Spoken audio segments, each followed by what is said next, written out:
توای تاسو ته پته ولګي سرکاري چوټي می په 10 محرم باندې نو د دې روزه به نبی علیہ السلام په خپلم لیولا وامر بصيامه او حکم بهم کو په نیولو سره نور خلق تبعهم وی اونس بل صحابي روایت نقل کړي وی د نبی کریم صلی الله علیه وسلم نه تپوسو شو د دې د عاشوري د روزي په باره کې چې د الله حبیب د دې روزه څومره فضیلت ده نبی کریم صلی الله علیه وسلم او فرمایل وی چا چې د عاشوري روزه اونې ولا یوا الله به د یو کال ګناهونه معاف کړي دومره قیمتي روزه ده د عاشوري دا روزه لسم محرم دا روزه دومره قیمتي روزه ده اسې نه چې دا رانه چرته پوچ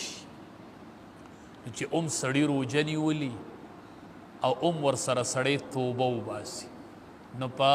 روزه باندې واړه ګناهونه معاف شول او په توبه باندې غټ ګناهونه معاف شول دا لسم محرم دی خو چې کله نبی کریم صلی الله علیه وسلم مدینی منورې ته راغی نو نبی کریم صلی الله علیه وسلم چې وکتل نو یهودو دا روزه نیوله نبی کریم صلی الله علیه وسلم تپوسو کوي تاسو ولې دا روزه نیسئ هغې ورته وی د الله حبیبه په دې ورځ باندې حضرت موسی علیه السلام ته رب العالمین د فرعون نه نجات ورکړ دا ورځ وه چې الله پاک ورته دریاب کې لارې جوړې کړلې او موسی علیه السلام پورې وتو فرعون غرق دا 10 محرم وی مونږ ځکه دا روزه نیسو چې په دې ورځ باندې رب العالمین موسی علیه السلام له نجات ورکړ نبی علیہ السلام وی د دې خو بیا زه حقدار یم چې دا روزه مونږ نیسو ځکه مونږ پیغمبرانو خو د یو بل سره ډېره نږدې رشته ده خو چې یهودو به هم نیوله نو نبی کریم صلی الله علیه وسلم فرمایل وی لئن بقیت الی قابل لاصومن التاسعه وی که آینده کال ژوندی وم که نه نو نخمه به ورسره هم نیسمه ځکه چې دا یوه یهود هم نیسي نو یوه به دغه نیسمه یوه به ورسره د یهودو د مخالفت د وجې نه نیسمه نو دې وجې نه علما وایي 2 روزې نیول پکار دي نخمه او لسمه یا لسمه او 11 چې 2 روزې ونیول شي نو دا ډېره بهتره ده د یهودو هغه مخالفت او مشابهت په پکې ختم شي او بعضې علماو رایې پکې دا ده چې اوس خو چونکې هغه یهود نه نیسي هغه مشابهت چونکې اوس پکې نه موجودیږي نو خیر دی که څوک 2 نشي نیولی نو دا یوه خو دی خامخا ونیسي خو چې کوشش وکړو چې 2 روزې ونیسو نخمه لسمه یا لسمه او 11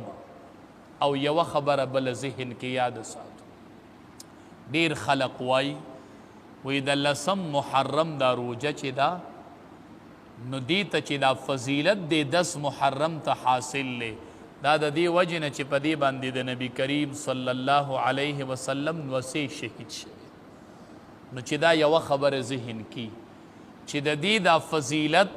د حسین رضی الله تعالی عنه نه مخکې الا نو چې دا فضیلت حاصل موسی علیه السلام له الله کله نجات ورکړی د فرعون نو د هغې وخت نه دې ورځې ته فضیلت حاصلو نو چې ذهن کې دا خبره پرتی چې دې ورځې ته دا فضیلت د دې وجې نه دی حاصل چې په دې باندې حسین رضی الله تعالی عنه شهید شوی دی لا نو شهید شوی دی لا نو پیدا چې دې ورځې ته فضیلت حاصل و دی لسم محرم ته او نبی کریم صلی الله علیه وسلم به د دې روزه نیوله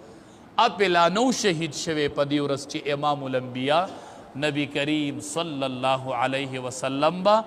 د عاشوري او د 10 محرم روزه نیوله نو پکار دا ده چې د 10 محرم دا روزه دا رانه ګډه وډه نشي او کوشش وکړو چې د 10 محرم روزه ونیسو او بیا به انشاءالله د عمر فاروق رضی الله تعالی عنه په دې میاشت کې شهید شوی په 1 محرم په 10 حسین رضی الله تعالی عنه کوشش وکړو انشاءالله چې د دغه صحابه کرامو منقبت په انشاءالله بیانو واخر دعوانا ان